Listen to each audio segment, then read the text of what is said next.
softballers. You're into the ball thing, aren't you, for some reason? From singing backup for Bobby Womack Yes. to your absolutely brilliant recording of Long Time Woman. Brilliant? Are you being? Is there sarcasm here? No, I love Long Time Woman. Did you ever entertain a direction in a career change to music? No. I did sing in the L Word, and I was thinking about working with Betty. They offered to produce a CD of me, and I still may. But that you have to dedicate a lot of time to music. It's not something that you do as a hobby or something I have nothing else to do this weekend. Let's do that. No. So, but I started in church, gospel, and I sang. Matter of fact, it was one of those, please get Pammy out the house. We got to find something else to bring her out of her shell. So the kids would say, well, why don't she come to church, And my grandfather, the sugar beet farmer who played in a Polynesian band bass, we would always tinker with his instruments. So I learned how to play drums. I have a drum set, and I have guitars and stuff at home. So I play, I rock, I jam. The gospel music moved me so much, and you're singing with a choir and no one is judging you on your outfit or your singing, and everyone got to sing, but I didn't know that I could sing until they had me sing, and then they said, can you play piano? So I learned a song and I played, and kind of started to bring me out, but I was still very uncomfortable with people watching me because of things that happened to me in my life, and I was just very shy. I couldn't look people in the eye. It was just abject fear. But within a song, as I'm singing, looking up over everyone's head, I was okay. So, but I had learned, I found my strength in singing by listening to a lot of Sarah Vaughan and Ella Fitzgerald, scat and jazz and gospel. Those were my roots. And they're there, the foundation is there, but it's not something I really wanted to do, to go out and really make a living and write and create. But people pulled me in. Minnie Riperton, when I sang backup for Sly and the Family Stone, I met Minnie there as Wonderlove was backing Sly Stone that night when Bobby had sent me over because Sly needed another background singer who could sing a lot of octaves and stuff like that. So I went, and it was my first week, and I needed to make, school tuition. So I went and I met all these people, and they were saying, wow, you should sing, only because they felt I was attractive looking, and that, that's what people come, whether you can sing or not, just be fine, Well, you've also stated that your grandfather was, in fact, the first feminist that you encountered in your life. And yes. So I wanted to know, how did his influence shape your own construction of feminist ideology? Well, he wanted the women, to be independent and not be victims and not be preyed upon, especially his girls. And they knew that I was so sensitive about what was happening in my life. They just knew something horrible was going to happen to me because I was so shy and withdrawn, and he was just like, no, always get up, Pammy, do this, try that. So I did. I was building my confidence, not for others, but for myself, and he just didn't want, one thing he said, and I think this encompasses everything, your point is that men respect you when you can do something. And we're not trying to castrate you or take away your balls or take your job. For example, there are a lot of films done prior to me doing Coffee, Foxy, Brown, and Sheba by Fred Williamson, Jim Brown, and they weren't called exploitation until I did it. Now I'm stepping on the toes of men. And the conservatives, black and white, were the ones that raised the flag, saying, we don't want women, we want them in the kitchen barefoot and pregnant. We don't want women taking our jobs. Don't walk in my shoes. And my grandfather said, don't listen to them. Because they'll get you pregnant, you have stretch marks, you get fat, you have kids, and then they leave you and start another family. He said, no. That's what my grandfather told me. Tell me in the comments some advice that your grandparents told you. Well, actually, speaking of that, during your run with AIP and with Jack Hill, did you have any inkling at the time that you were creating such a lasting feminine archetype? I wasn't creating it. It was already there. I was just reflecting what was happening in our society. If you look at Bella Abzug,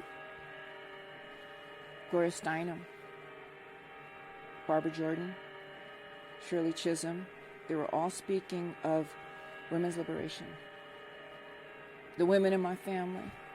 My grandmother had a pistol in her apron, and until she passed away. And what's that hard thing? Okay, that's a little pistol. But I was just reflecting what was happening in the women's movement in society. And I just happened to be the one who, as a matter of fact, Roger said there were quite a few women actresses who were up for the role, but they couldn't do the stunts. They were afraid. I think I was the only one who had the physical stunts, and I had studied martial arts on Air Force bases. So a lot of women could have studied, but didn't because they didn't want to get hurt. They were told girls don't do that, and they believed them. And in my family, no, girls do everything. I wanted to be a fighter pilot, but the Air Force said, no, girls don't have the bone density of a man, so you can't withstand the 3G forces. You know, it's BS because now we have some of the fastest pilots, and all they do is use their thumb, to guide the plane and shoot. You want to go out, you want to do a couple of spirals, So, I mean, he knew that something was wrong. We're going to have to protect her and make sure we engage her in everything. Tell me in the comments, do you think the Air Force, or I guess you could say any other organization, still believe in those rules?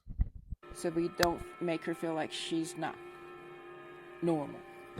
Well, to this generation, like I said, and the younger generations now, it is a feminist icon that you've become. So let me ask you this: what has been your experience so far with Miramax's college tour, and with now bringing films like Jackie Brown and some of your canon to the newest generation? Oh, it's fantastic. It's to let this generation.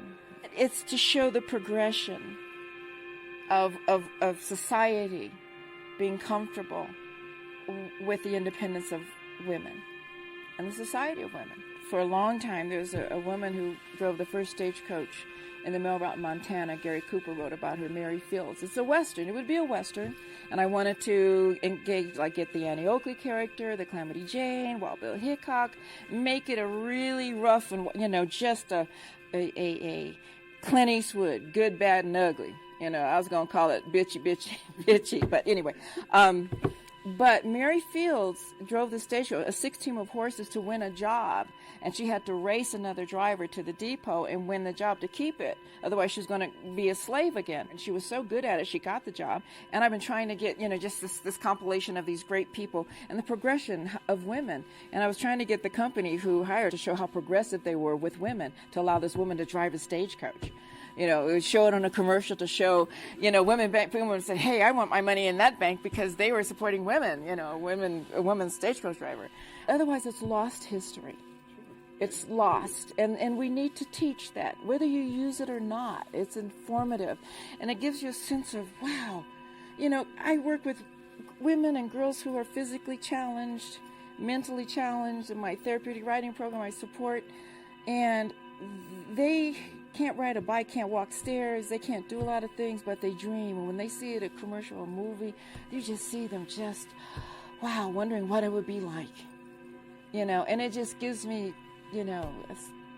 a satisfaction, a feeling of, I think I've done a little bit before I leave this planet. I think there's so many stories lost and so many stories to tell. Excellent. Now, next question up here. From one James Brown fan to another. The early King recording years or the later Polygon? Let's see. King, I like the Funkin' King because he made them in his basement. And I play drums to There Was a Time, and that was King. There Was a Time must be 13 minutes long where your hands start to bleed, because it's dun, dun, dun, dun, dun. Okay, now you can stop, James. The song ended like 3 minutes ago or 8 minutes ago. We used to try to dance to those, but I liked his funk rhythms and and he would have 4 or 5 instruments around one mic, so you got that wonderful sound as opposed to the separation and you mix them later. And so, but to hear the bleeding of all and they're just ahead of the beat, and some of the horns are a little off key, it's just enough funk to make you go, it's raw. That imperfect, perfect, that's what James Brown was, and Sly Stone. And if you go on Archie Bell and the Drells, the old, music where everyone's singing like 5 instruments around a mic. And some musicians are trying to do that today. And they're young. They're like in their 20s trying to, record that. Well, you've actually this too. To revert back down to the acting part. Your first major stage performance was in Sham Shepard's Fool for Love. Right? Yeah. And now, what is so vital for you as an actor to go back to hitting the boards? Well, when you hit the boards, you don't get a take 2. So you get a rehearsal. You're rehearsing when you're not rehearsing. But with the Sam Shepard play, there's no intermission. It was 90 minutes and no intermission. I would perspire at least 3 or 4 pounds of water off me every night. And that particular story is about a half-brother and a half-sister, a true story. They were in love, and they couldn't escape one another because they were siblings. So they would fight, and can I say fuck? Yeah, okay, yeah. Fight and fuck, but couldn't get rid of each other. They were stuck together. A very complex story. I didn't know if I could accomplish it, my first play, being so heavy, but had comedy and dance and form and movement. And we played for about 9 months, and everyone came. The mayor, Tom Bradley, Eddie Murphy brought 30, 40 people. All the directors came and watched, and it was remarkable. I loved working with Sam Shepard pieces, and then it prepared me for Frankie and Johnny and the Claire de Lune. When you're nude on stage, you're just wrapped in a sheet, but when you get up, you drop the sheet and you show your backside before you put the robe on.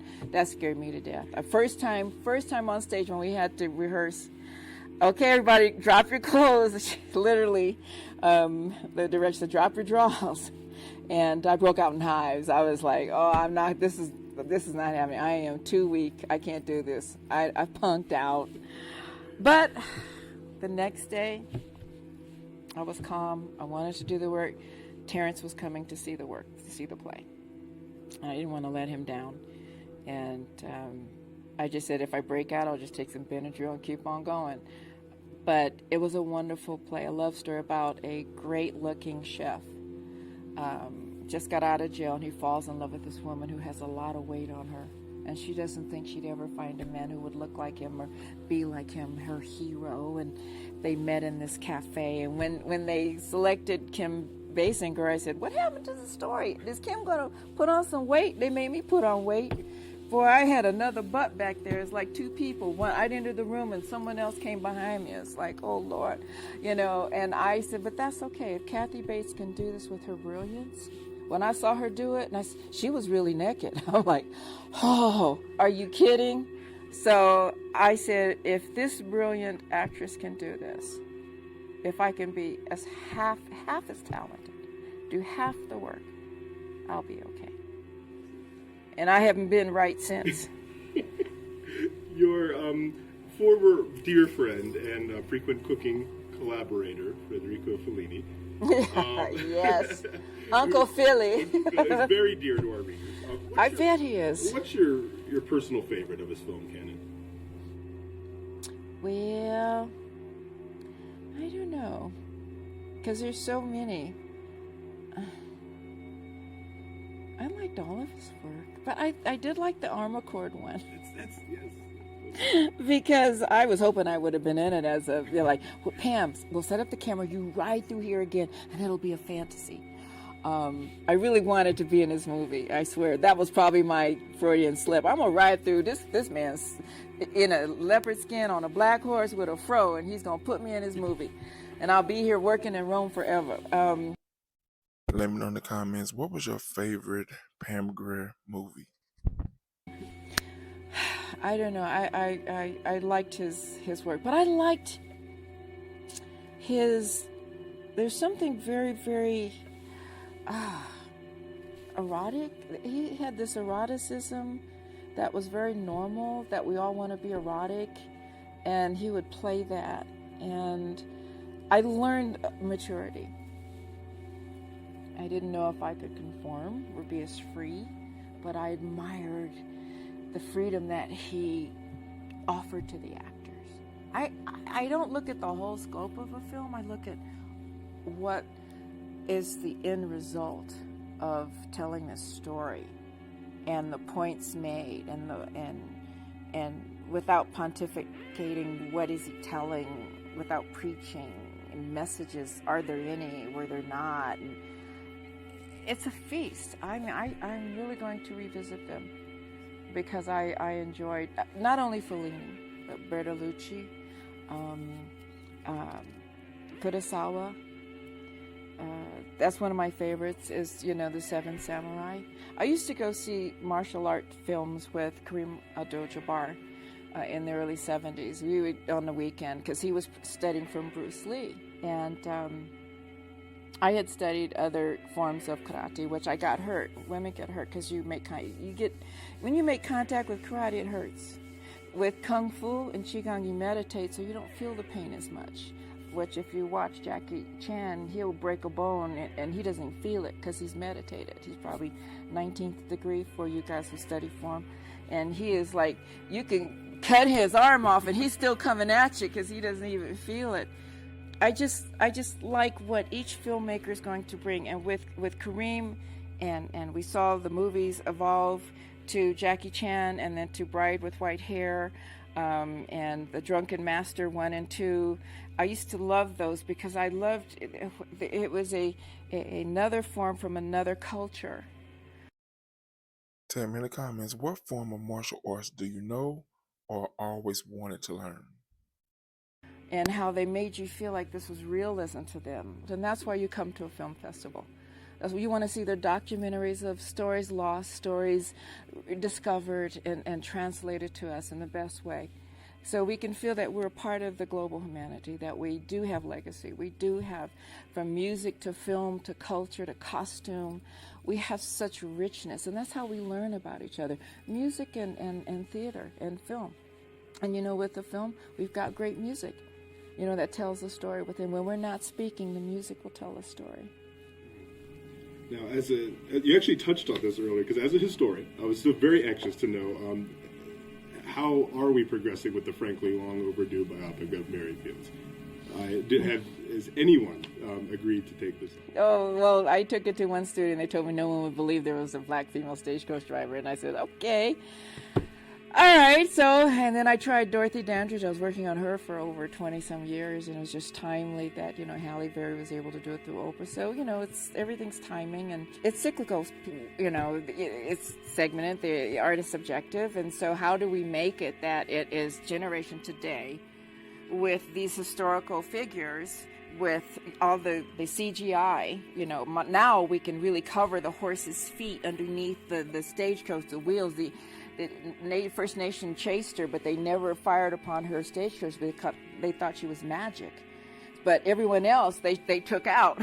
So everybody wanted to be on her stagecoach. Money, gold, we're going to get on the black woman's stagecoach because she's safe. She crazy. She had a cigar and a shotgun across her lap, and she drove a 16. That's a lot of leather to hold 6 horses and guide them, turn them, and make them haul ass at 35 miles an hour. You have to tell a story that's entertaining.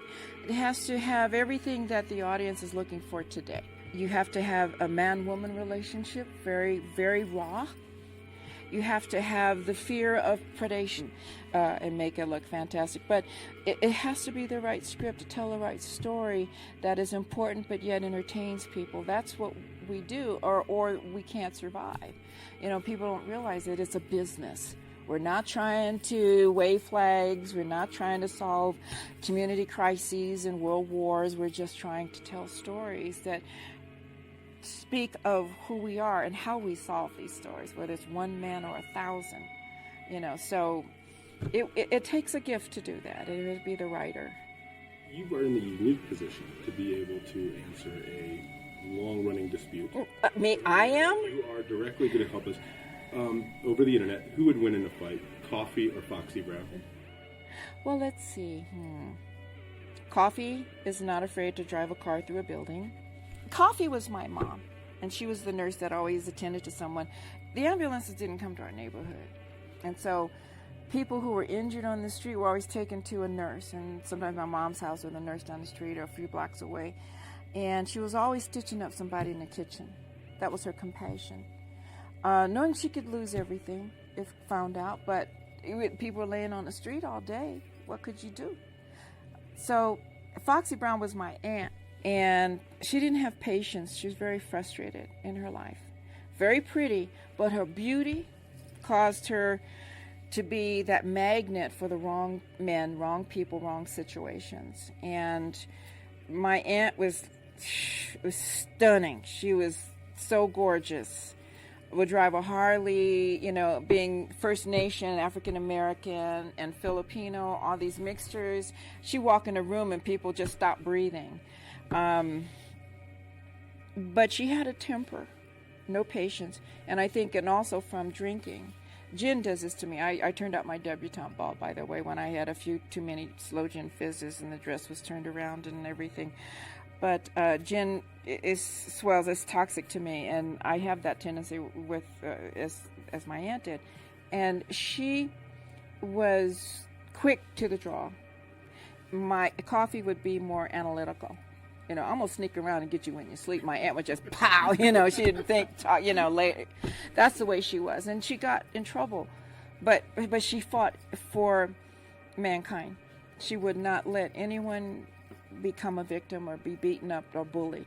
Someone was bullying somebody, she'd step in. You see people running. That's the way she was. She was just, and it would scare us to death, because here's this woman was a straight A student, and she'd just go and create havoc.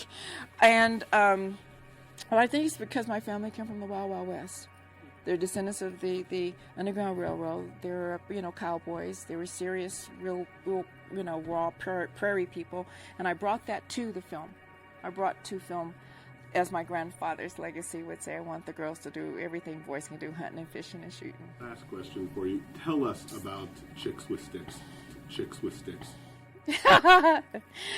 Chicks with Sticks is a polo group. It's a women's polo team, and they're in Denver. I haven't been with them because I, really need to work, and I really need to, I sign book deals, and I'm going to play polo.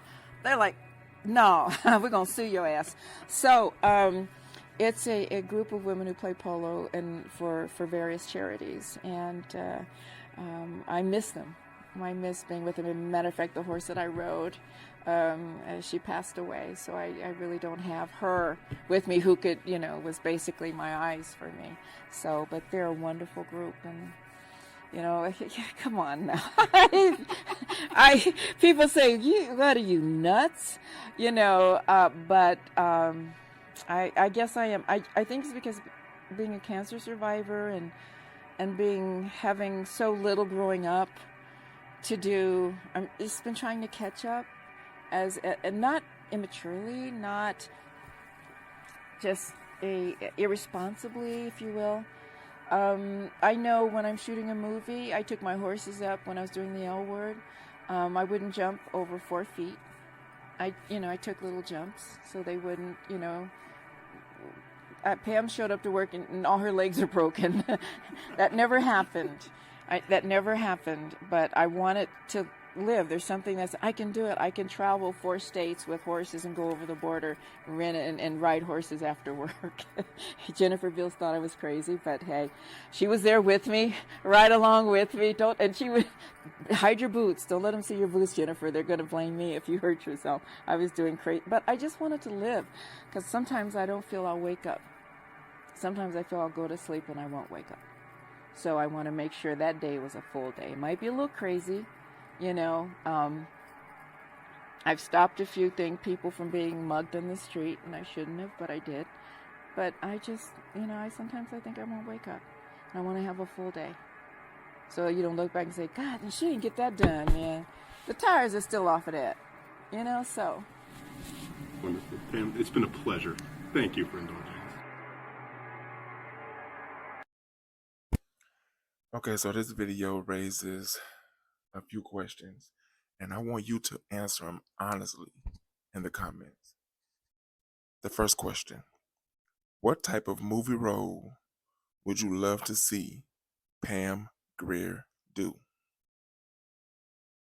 What genre of movies do you prefer to watch?